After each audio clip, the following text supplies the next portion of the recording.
Hello everyone, welcome to Tommy's Station. Following on from my Lima Ringfield repairs and CD motor changes, I thought I'd have a look at my Hornby County of Cornwall, which also has a Ringfield motor, but it's very small, and I've never had this running very well since I bought it used. And I've looked at it so many times and I gave up. It was up on my shelf with the others, and then a couple of days ago I thought I'm going to have another look at this thing. Like I say, starting performance was terrible. It was noisy. It just didn't run well at all. So now we'll see it running. It takes quite a bit of starting voltage. There we go.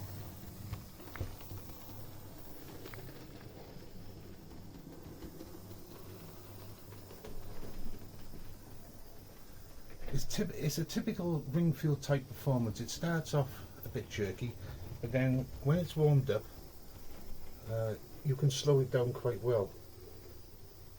This has never run like this before, never. I couldn't video the servicing and repairs, it's just too complicated for me to do that. But this is, at least it's the end result, which is probably most important. There you go, nice and smooth. It must be the smallest Ringfield motor that I've ever seen. It's tiny.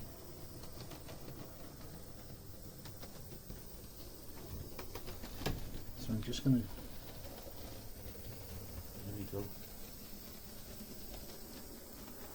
Now I would describe this as an excellent runner. It's so much better now. What I'm going to do is try and slow it down.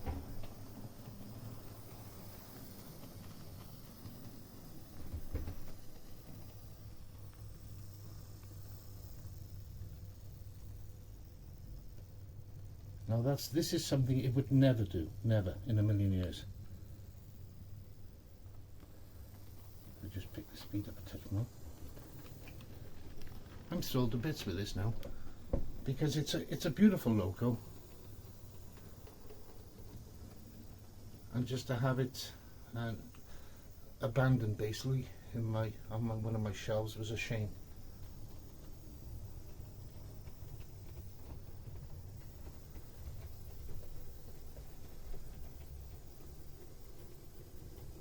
I had some distorted wheels as well. I straightened those up.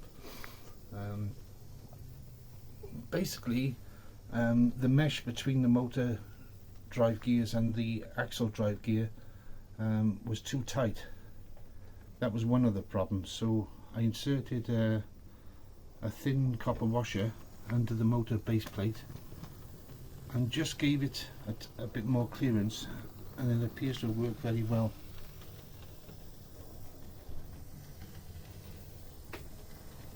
I used to describe this as being like a Model T.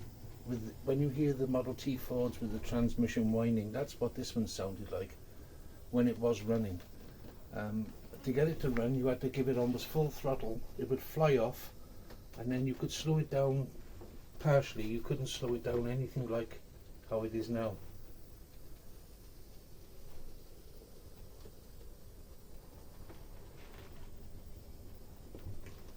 I also put some extra weight in the body shell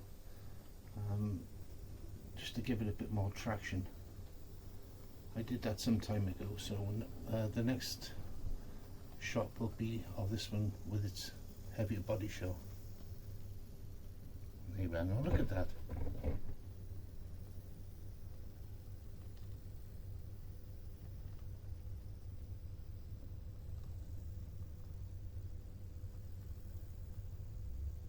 That's incredible.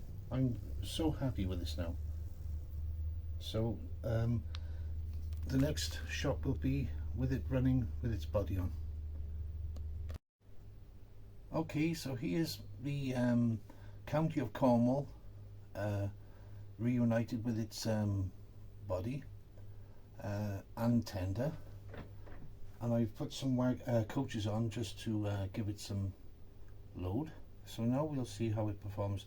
These do take quite a bit of start off voltage. There we go, look at that.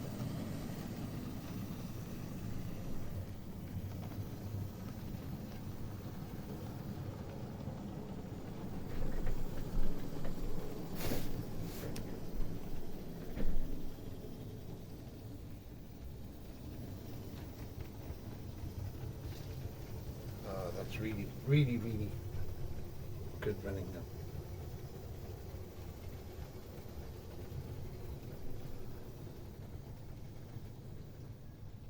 It's very easy to be put off persevering repairing some of these locos, but I like this one so much, and it has nice weathering.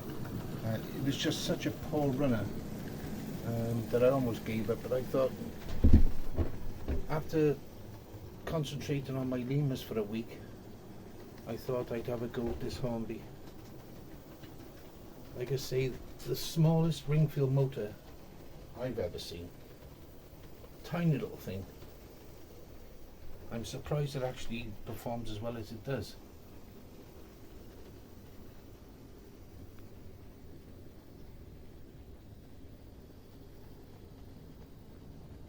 The transmission noises are gone. The motor's very quiet.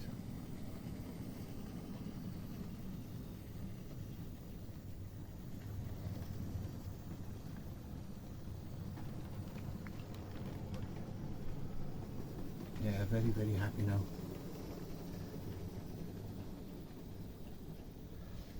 The other thing I noticed, like some of my lemurs, was there was excessive play in the shaft and bearings. So I found a minute fibre washer and put that on the non-geared side, for want of a better word, and it's made a big difference. Like I say, it's a process of elimination. I had this apart, I don't know how many times. It's got all new brushes and springs. The springs are also shorter than a normal Hornby or Ringfield spring, so I had to cut two of them down. One flew off into space. I never found that one, so I had to cut another one down. But that's life with these Ringfield motors. I'm sure most of you guys who've serviced and repaired them have lost a spring at some time. I give up how many springs I've lost.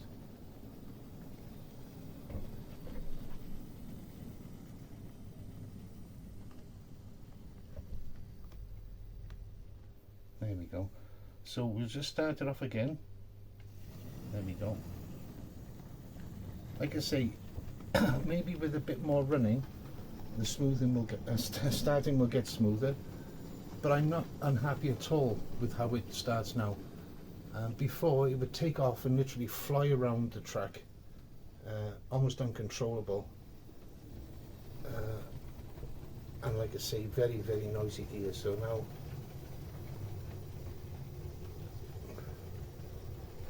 this is being restored to mainline operation again.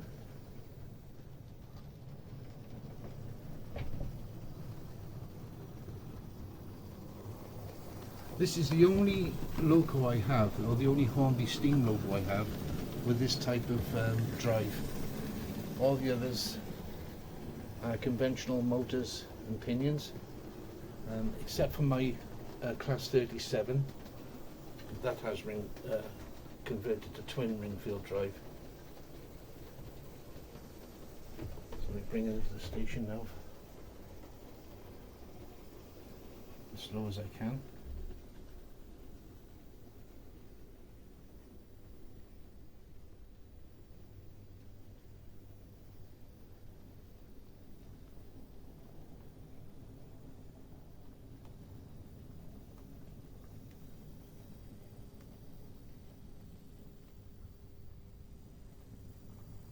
You can't imagine how happy I am. Like I say, there's a close-up.